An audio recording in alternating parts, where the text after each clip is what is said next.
नमस्कार, वैदिक एस्ट्रो केंद्र में आपका हार्दिक स्वागत है।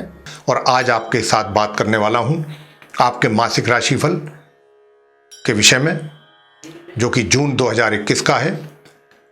तो अभी जो हम चर्चा आपसे करने जा रहे हैं वो मिथुन राशि यानी कि जेमिनी साइन के जो जातक हैं उनके विषय में चर्चा करेंगे कि आपका जून का जो माह है ये कैसा रह सकता है, कैसा रहने वाला है ग्रहों की स्थिति के आधार पर। तो देखिए, सबसे पहले चर्चा आपसे करेंगे आपके व्यवसाय को लेकर के। तो मैं व्यवसाय के बारे में आपको बताना चाहूँगा कि आपके व्यवसाय के घर के जो स्वामी गुरु बृहस्पति हैं वो कुंभ राशि में है, अपनी सम राशि में, और 20 जून से ये वक्री हो जाएंगे। तो यहाँ पर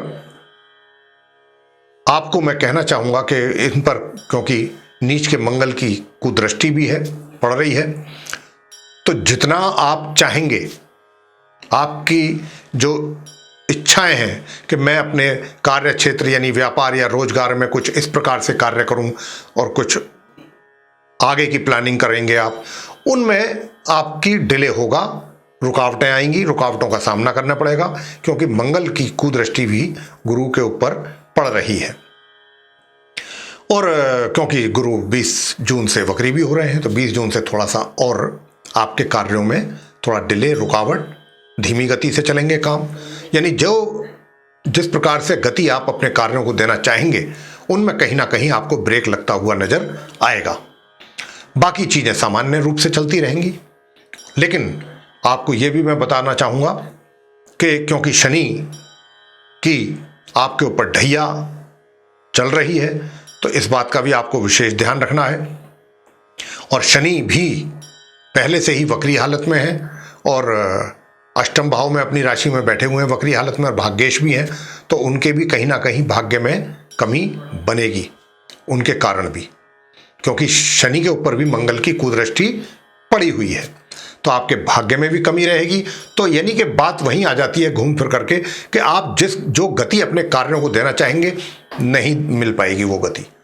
उस जो इच्छा आप रखेंगे कि मेरे कार्य कुछ अपने हिसाब से कुछ ऐसे हों, नहीं होंगे, गतिरोध का सामना आपको करना ही पड़ेगा, और उनमें कमियां आपको स्पष्ट रूप से दिखाई और महसूस भी देंगी। अब क्योंकि मंगल, मैंने जैसा कहा कि नीच अवस्था में है, अब मंगल का नीच होना ये आय के स्वामी है, आपके घर के इनकम का जो घर है उसके स्वामी है, और वो आपका नीच का होकर के धन भाव में बैठे हुए हैं, तो इनकम में भी आपके रुकावट, परेशानी, कमियां, ये भी आपको स्पष्ट रूप से इसका भी ये भी चीज़ें दिखाई देंगी कि आय भी कहीं ना कहीं प्रभावित होती हुई नजर आएगी आपको। और जब आय प्रभावित होगी तो सेविंग्स का तो प्रश्न ही पैदा नहीं होता।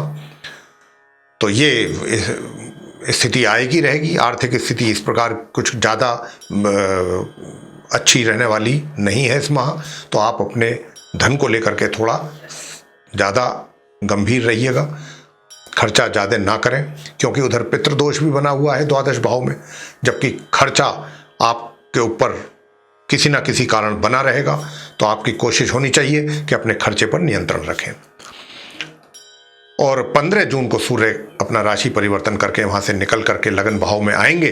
तो जब वो आएंगे, वैसे इतना मैं बता दूं आपको कि आपके जो चार्ट में देख पा रहा हूँ उस चार्ट के अनुसार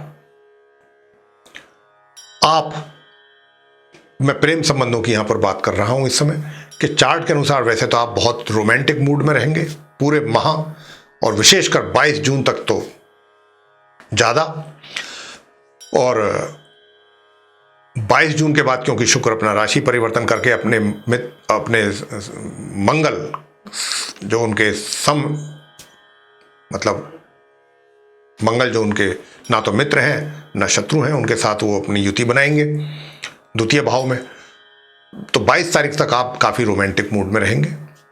और जो विवाहित व्यक्ति हैं, महिला या पुरुष, वे भी 22 जून तक उनका भी जीवन जो है, वैवाहिक जीवन, बहुत आराम से, बहुत सामान्य रूप से निकलेगा।